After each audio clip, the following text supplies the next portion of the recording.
ஓம் நம சிவாய. ஓம் நம சிவாய. ஓம் நம சிவாய. அன்பான சிவ அன்பர்களே, கடந்த நாட்களில் நம்ம சிவபெருமானுடைய வரலாற்று சிறப்புமிக்க ஆலயத்தை பற்றி பார்த்துக்கிட்டு வரோம். அந்த வகையில் நம்ம இன்னைக்கு பார்க்க போகிற ஒரு ஆலயமும் ஒரு வரலாற்று சிறப்புமிக்க ஆலயத்தை பற்றி தான். இந்த ஆலயம் தமிழ்நாட்டில் வேலூர் மாவட்டத்தில் தக்கோலம் என்ற ஊரில் இந்த ஆலயம் அமைப்பட்டிருக்கிறது. இங்கே இருக்கிற இறைவன் பார்த்தீங்கன்னா ஜலநாதீஸ்வரர், தாயார் கிரிஜாம்பாள், கன்னிகாம்பாளாக நமக்கு காட்சியளிக்கிறாங்க. தலவிருட்சம் தக்கோலம், தீர்த்தம் பார்த்தீங்கன்னா குசஸ்தலை தீர்த்தம், கங்கை தீர்த்தம். இது இந்த ஆலயத்துடைய சிறப்பு. இந்த ஆலயத்துடைய வரலாறு என்ன சொல்றதுனாக்கா, தேவகுரு பிரகஸ்பதி தம்பி உத்தி முனிவர் மகன் தீர்க்கதா என்ன ஒரு யாகம் நடத்துகிறாரு. அந்த யாகம் நடத்தும் போது எதிர்பாராத அந்த யாகத்துக்கு பக்கத்தில் ஒரு காமதேனு பசு வருது. இந்த காமதேனு பசுவை கண்ட தீர்க்கதா என்ன பண்ணுறாரு, அந்த காமதேனுக்கு ஒரு வேலையை சொல்கிறாரு. என்ன சொல்கிறாருனாக்கா, நான் தான் நடத்துகிற அந்த யாகத்துக்கு வருவரை ரிஷிவரோ முனிவரோ எல்லாம் வருவாங்க, அவங்கள நீ கொஞ்சம் வரவேற்கணும்னு சொல்லிட்டாரு.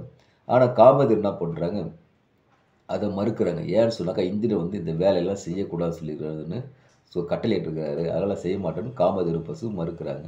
இதனால் கோபம் பண்ணுற தீர்க்கதா என்ன பண்ணுறாரு, அந்த காமதேனு கட்டி வைக்க முயல்றாரு. அப்படி கட்டி வைக்க முயலும்போது அந்த காமதேனு ஒரு சாபம் விடுது. சாபம் வடிச்சது தீர்க்கதா ஆளாகிறாரு. அந்த சாப வரிச்சு எப்படி பிறந்து உத்தி முனிவர் என்ன பண்ணுறாரு, நாரதருடைய வழி கேட்குறாரு. நாரதர் வழி கேட்கும்போது நாரதர் என்ன பண்ணுறாரு, இங்கே திருவூரால் சென்று அங்கே சிவபெருமானை வேணும்னா உங்கள் பையன் தீர்க்கதாவுக்கு சாபம் அடிச்சு கிடைக்குன்னு சொல்கிறாங்க. அப்படி சொல்லும்போது தீர்க்கதா என்ன பண்ணுறாரு, திருவூரை வராங்க.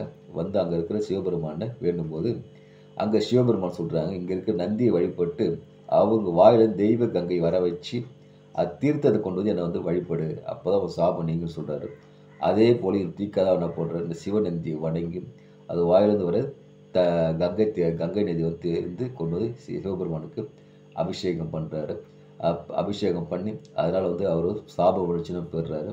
இதனால் இந்த ஆலயம் பார்த்தீங்கன்னா ஜலநந்தீஸ்வரர் நமக்கு காட்சியளிக்கிறாங்க. இங்கே இருக்கிற லிங்கம் பார்த்தீங்கன்னாக்கா சுயம்பு லிங்கமாக நமக்கு காட்சியளிக்கிறாங்க. இங்கே இருக்கிற லிங்கம் பார்த்தீங்கன்னாக்கா வருடத்துக்கு இருமுறை நிறமாறும் தன்மை கொண்ட லிங்கமாக இருக்குது. என்ன பார்த்தீங்கன்னாக்கா, இறைவன் இங்கே உத்தராயண காலத்தில் பார்த்தீங்கன்னாக்கா இளஞ்சிவப்பு நிறமாகவும், தட்சாயன காலத்தில் வெள்ளை நிறத்திலும் காட்சியளிக்கிறது சிறப்பு. அவ்வளோ சிறப்பு வாய்ந்த ஜலநந்தீஸ்வரர் ஆலயம் தமிழ்நாட்டில் வேலூரில் அமைப்பட்டது மிக மிக சிறப்பு. அதில் மிகப்பெரிய தக்ஷன்றதோட நிறைய பேர் சாப விமர்சனப்பட்ட ஆலயன்றதில் நம்ம முன்னினை செஞ்ச பாவம் நமக்கு தீரும். அதனால் இங்கே இருக்கிற ஆலயம் சென்று அங்கே இருக்கிற ஜலநந்தீஸ்வரை வணங்கி எல்லாம் வல்ல ஈஸ்வரர்கள் பெற்று இன்புற்று வாழ்க. ஓம் நமச்சிவாய. ஓம் நமச்சிவாய. அன்பையை விதைப்போம், அன்பையை அறுவடை செய்வோம். ஓம் நமச்சிவாய.